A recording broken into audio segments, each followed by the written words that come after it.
It's time now for the award-winning #1 local talk show in Northeast Pennsylvania, The Sam Lesante Show. Now here's your host, Sam Lesante. Well, welcome to the Sam Lesante Show, folks. Another great show for you today. Healthcare. How very important it is. We have great things happening with Lehigh Valley Health Network, and as you know, we try to keep you informed on new physicians, new ideas, technology. We have the robotics up in the hospital now, which is just absolutely fantastic. But I want to remind you folks, many of you who say who do not have cable, you have a lot of friends who do not have cable. I think you should have cable, but however, for those of you who do not have cable, you can watch our shows. Just go download YouTube, search SSP TV, and subscribe. No charge for subscribing, and you can watch all of the shows we have here on SSP TV. Of course, our app, we're up to 100 and some thousand hits on our app, so that's available to you. I'm very excited to introduce, not new to medicine, but Dr. Jonathan Perry, who is a surgeon, just started on board, right, in the health network? Correct. I just came on board on the 30th of July and doing a little bit of the insurance paperwork to kind of get ready to see patients, but starting to actually see patients now. So you have an interesting career. Let me ask you this. You're from Oklahoma, right? Correct. Okay. Now, when you were going to grade school, all right, and you went to high school, when did you decide to become a doctor? Ooh, actually, wasn't until college. Okay. Well, actually, I went to the United States Military Academy. I actually wanted to be like a football player growing up. Who doesn't, right? Yeah. But my parents didn't finish college, and so getting to college was a huge hurdle for me. And then when I got there, especially going to a place like the academy, it just kind of made me think the sky's the limits. And then I thought, what would I really want to do? And I mean, being a doctor is one of the best jobs in the world. So I kind of fell into it that way. So you had a desire when you were in college? Yeah, I should say that my dad, we all have kind of this story, that's something that kind of brings you to that moment. And my dad, he'd been in a bad motorcycle accident even before I was born. He had a bad limp and some continuing medical problems ever since I was growing up. And so, I always thought the doctors who took care of him and continue to take care of him were the most interesting people, like the best people in the world. And, I admired him. So, and then that kind of stuck when I got into college. Any family members in medicine in your family? No, actually, I'm the first. Were you the only one? Do you have any brothers or sisters? I have one older brother, just a little bit older, but he didn't go into medicine. Yeah. Yeah. So you decided to be. Now, why a surgeon?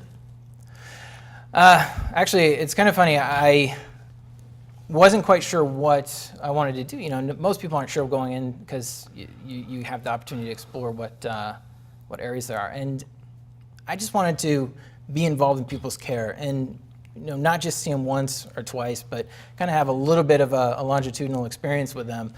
And when you look down at surgery, most medical problems, the end result of the treatment pathway is surgery.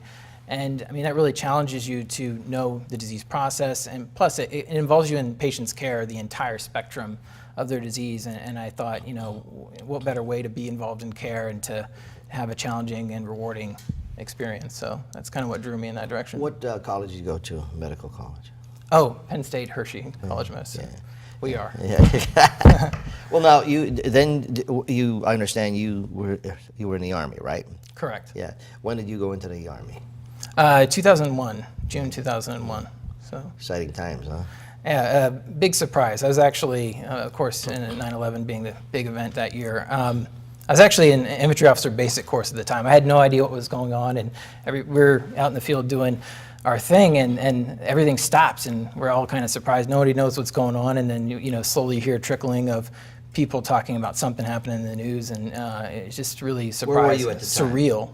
Fort Benning, Georgia, is where the infantry officer basic course is. That's when you heard about. Yeah, I was in the woods of Fort Benning, Georgia. Yeah. So what happened then? Did you get to go into Iraq?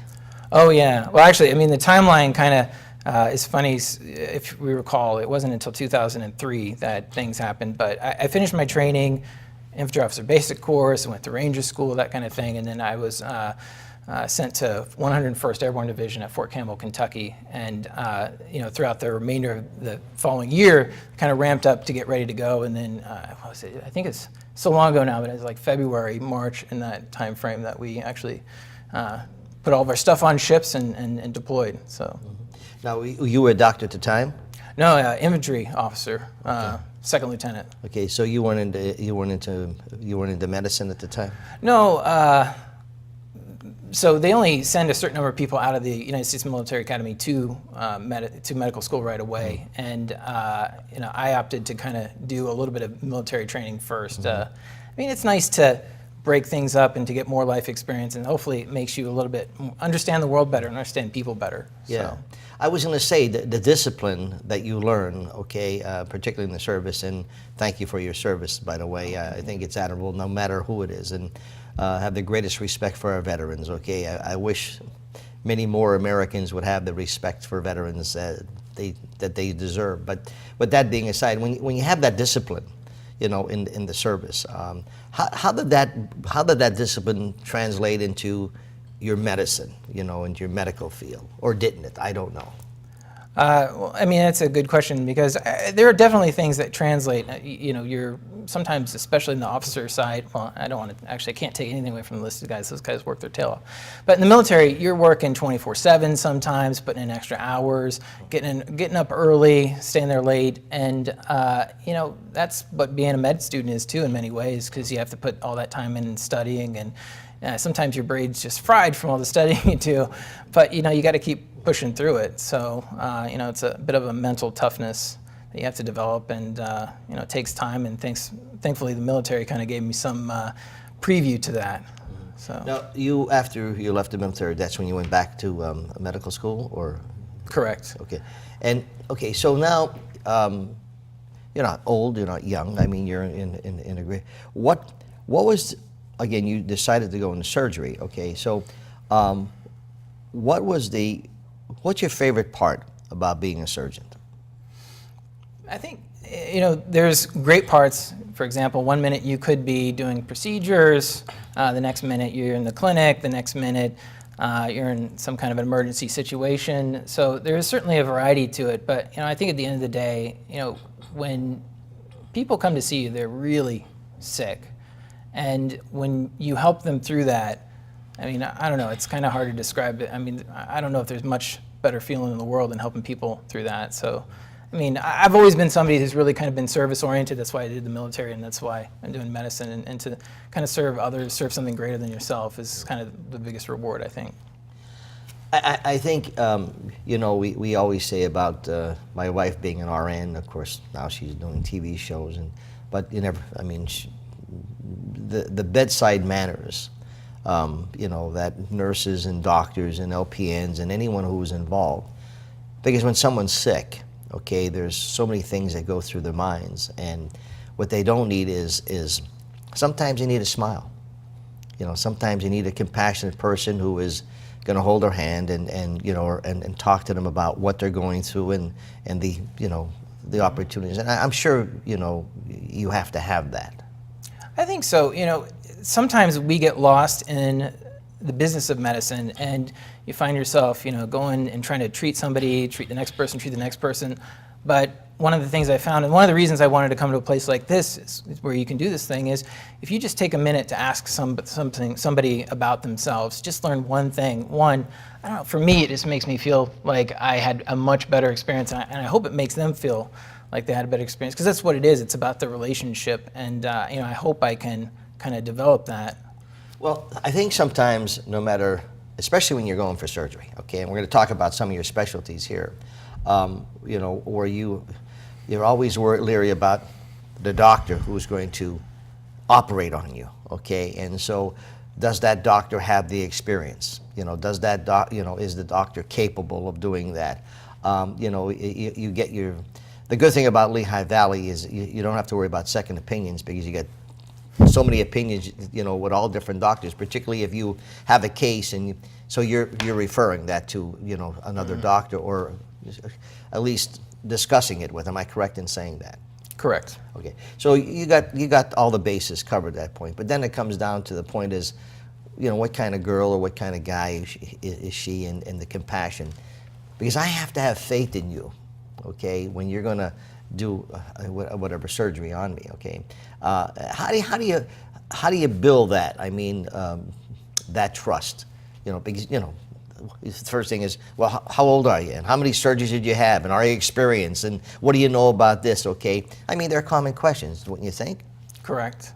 I mean, you bring up a good point, and I think there's so many ways to answer that, because some people want to know they want to know the numbers, again, like how many surgeries you've done, your complication rate and all that stuff. And that stuff's, the government and other agencies are actually doing better about getting that stuff online now so that you can look and see, because it's about performance and quality, and we want to have the highest quality. Everybody wants to, do the best they can.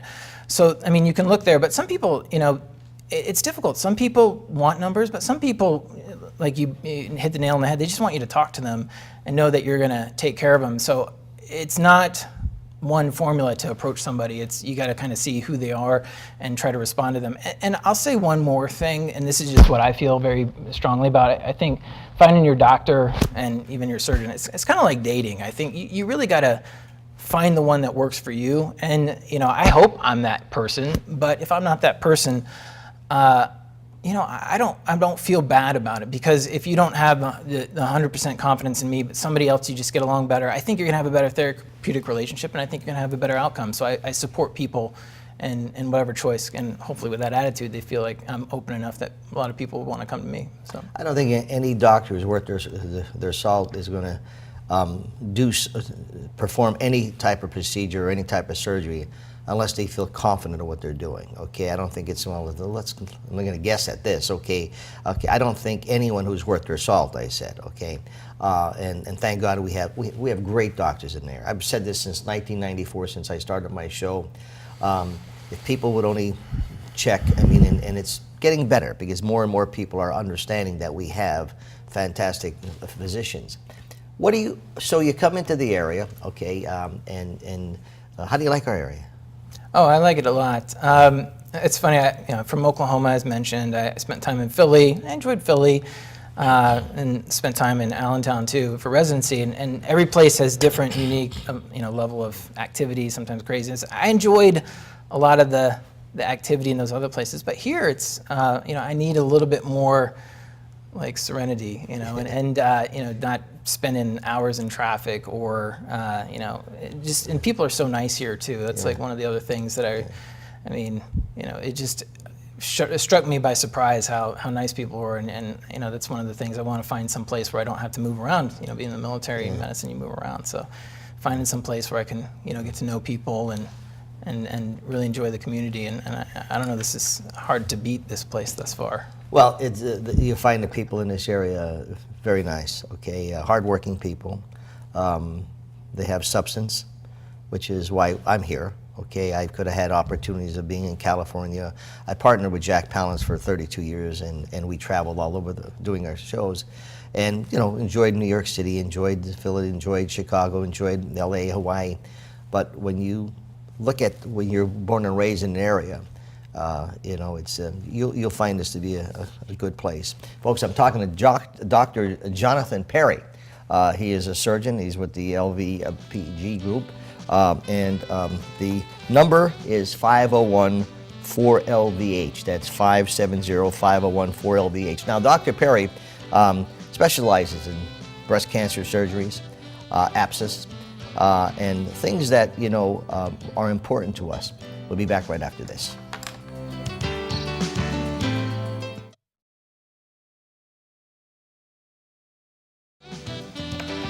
Welcome back to the Sam Lesante Show, folks. Remember, ssptv.com 24/7. I want to thank those people that are watching us in Afghanistan and in Italy. A lot of people watching us on YouTube and on our website. Our app is search SSPTV, and of course, for those people anywhere in the world, okay, who have YouTube, just download it and search SSPTV. Subscribe, no charge for subscription, and you can watch all of our shows.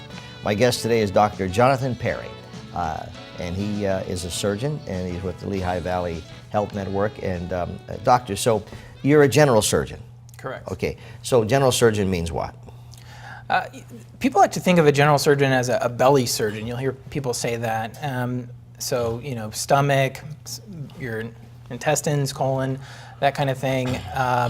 But we definitely operate in other areas too, neck, skin, a little bit of chest, a little bit of vascular. In fact, I'm kind of highlighting those because there's other people in my group that have even more experience in certain areas like that. And I definitely don't want to take anything away from those guys by just calling us belly surgeons. So hopefully we can meet most of your needs, and if we can't meet a need, oftentimes we can help get you in the right direction. Now, you have interest in certain areas, okay? I alluded to breast cancer surgeries, okay? Tell me about that. I mean, it's a surgery, but here again, what do you bring to the table when you say you're a breast cancer surgeon, and what is it that makes it so special? Well, I like to say breast cancer surgery is special, and it is. I also like to say, just at the very beginning, that it's kind of been part of the surgery, what surgery is since the very beginning. Actually, one of the founders of surgery in the United States, William Halsted, one of the founders of Johns Hopkins, was known for his breast surgery. So I think breast surgery has a long tradition in the general surgery field. What we try to focus on nowadays is, in the past, breast surgery was something that it was big surgery, and it was disfiguring sometimes, and had a lot of impact on people's lives. And now we're finding that we can do more precise surgery, and certain areas, like obviously we operate on the breast, but breast surgery also means operating in the armpit, the axilla, and we do more tailored surgeries in that area too, so you avoid issues like lymphedema, which is swelling of the arm, and can be very debilitating for people. So we want to tailor things. And if I may go on one more tangent, breast surgery as a whole, or breast cancer care, it's kind of a multifaceted approach. So you have radiology oncologists, medical oncologists, you have navigators, you have pathologists, you have a whole team of people geared towards trying to create the best treatment plan, an individualized treatment plan for people. So I'm part of that group, and to have a group approach to taking care of people is obviously going to have better outcomes than one person trying to figure it out on their own. Is there a general age group with women? I mean, is it like, and I know there's exceptions, but I'm talking about, like for mammograms. What is the age that you, other than if you have a history in your family, but what is the age that you should start getting mammograms? Well, actually, it's obviously a very good question, because I don't know if people recall, but maybe 5-10 years ago, there was a very big controversy about American Cancer Society versus United States Preventive Services Task Force, providing some different guidance. And I think it's important to understand that people are always just those organizations just trying to do the best they can for patients. And, when do you do something, and when will doing something cause harm? So currently, the American Cancer Society updated their recommendations that you should start for an average woman, average risk, 45 years old. Probably should start your mammograms at that time, getting once a year. After 55, you can actually do them every 2 years. The U.S. Preventive Task Force still supports maybe starting in the area of 50 and getting your mammograms every 2 years after that. However, they say that more to the fact that the evidence is a little bit unclear in their mind below 50. So what does all that mean? At the end of the day, I think it's important to have a conversation with your primary care provider or your OB-GYN, whoever is kind of directing you to get these studies done, and find out what's the best time for you, because there's still people that it's appropriate when they're 40 and even younger. It's difficult, so you should individualize that. Technology has come a long way, okay, even with surgeries, okay.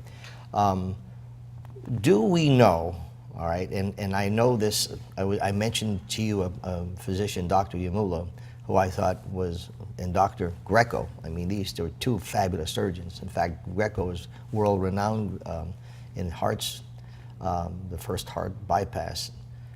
Anyway, do you know when you're born, if they do blood work, blood samples, BR1, is it BRA1 or BR? Well, BRCA, or BR. we'll call it BRCA, and kind of rolls off the tongue easier. Do you know at birth, after that you would be subject to cancer?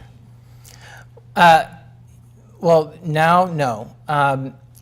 Where we are in medicine nowadays is there's a lot we know, but there's still a lot we don't know. And the genetics that we're doing in order to find out, we know some things are genetic, and the BRCA genes, for example, give us that information. But there's still a lot of disease that we know is hereditary, and it must be genetic, but we don't have the information of that yet. So women, okay, should do self-examinations, right? Okay, I mean, they should still be able to know their own body, okay? It's a bit of a controversial subject, actually. Like the U.S. Preventive Task Force, I was just kind of reviewing their information recently, and they recommend against it. The reason is because 50%. Some of the studies that you look at say 50% of the time you can detect something, 50% of the time you can't, and then what do you do with that information, and will that lead to unnecessary testing? When especially you have the best test is probably a mammogram or some other imaging study. And how effective are those mammograms? Nowadays, if you get them early enough, they are very effective. I don't read them professionally, as in like I don't get paid to read them, but I look at them all, and you can see really early on hints and signs of cancer. You can get in there and do something about it right away. And with that, when 50, 60, 70 years ago, when people didn't have this technology, the survivability was very low, and now 80, 90, 95%. Yes, which is fantastic. When you're operating, okay, and you're, first of all, if do you know that the tumor or whatever is cancerous before you go in and do the operating? Are you aware? Does the doctor know that?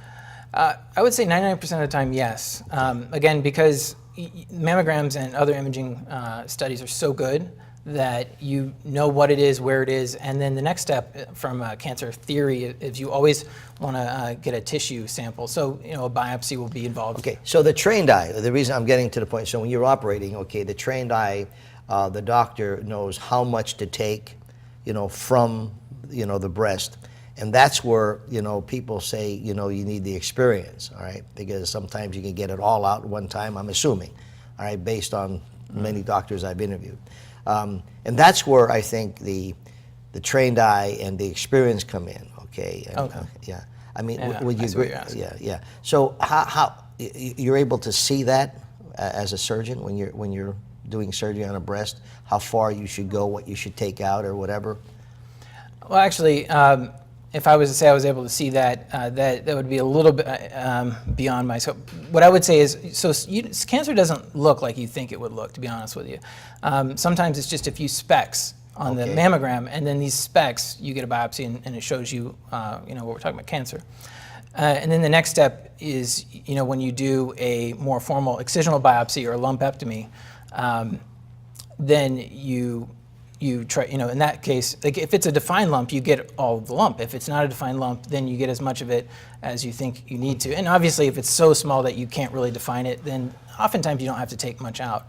I will say this, no matter who your surgeon is, there is a chance when you just do the lumpectomy, which is part of a strategy called breast conserving therapy, that you actually will have to do a little bit, go back in maybe 10, 15, 20% of the time and do a wider local excision. Okay. So even the best surgeons out there, may not get all of it the first time. Well, again, the advanced medicine that we have and technology we have and colleges we have, I mean, we have great oncologists, folks, I'm talking to Dr. Jonathan Perry, and he is a surgeon, he's a general surgeon, and, sort of specializes in breast cancer surgeries. Now, you have here abscess, hematomas in wound care, okay? You're also in those areas. When do you think anyone, I always say, going for once a year, get a medical checkup here. So is that what doctors are still recommending, that you should go for a physical once a year at least? I'm a little bit out of that loop in terms of the recommendations, because that's more of a primary care preventive medicine, but I certainly would not discourage that. And in fact, I mean, you can't go wrong being more careful and getting more things checked out. Folks, Dr. Jonathan Perry, we'll take a break. We'll be back right after this.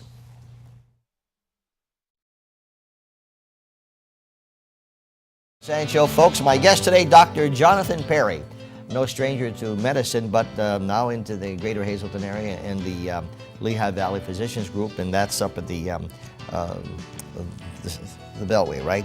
Your office is in the... Yeah, 50 Moisey Drive on Airport, like just off Airport Road and next to Walmart, if you think about it. A lot of great doctors up there, I'll tell you. Oh, yeah. A lot of great doctors. I think the network's been doing great. For those people who are just tuning in, etc., tell us a little bit about yourself.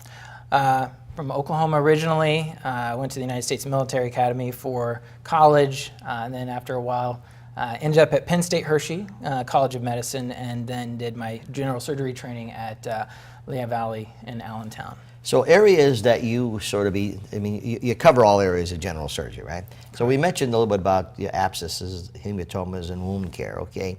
These are, when you say wound care, what does that mean?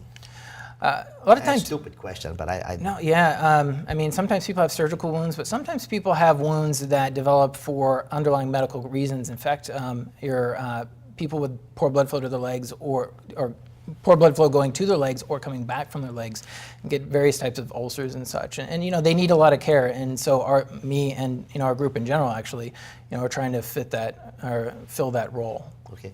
And so, of course, gallbladders, colons, etc. What do you like best? Oh, goodness. Maybe right now the hernia surgeries. Yeah. I mean, they're very challenging surgery, but I mean, it's hard to pick one favorite. I mean, the bottom line is when you help somebody, that's what I like best. Yeah. So you have a great demeanor, I tell you that, doctor. And you, Very kind. You're great people, and you have 3 dogs too. So you're really a friend of mine. My wife and I are dog people for sure. Does your wife enjoy the area? Oh yeah, she's just Jennifer is for about 2 hours away from Millersburg, which is just north of Harrisburg. So it's really nice to be close to her mom. Good. So.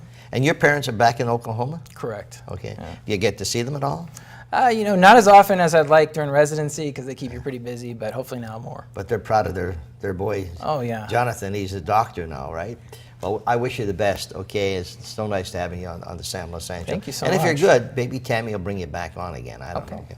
Folks, if you want to get in contact with Dr. Perry, it's 501-4LVH, 570-5014-LVH, and he's there to help you. Great demeanor, and believe me, folks, they bring a lot of knowledge to our area in healthcare. We'll see you next time.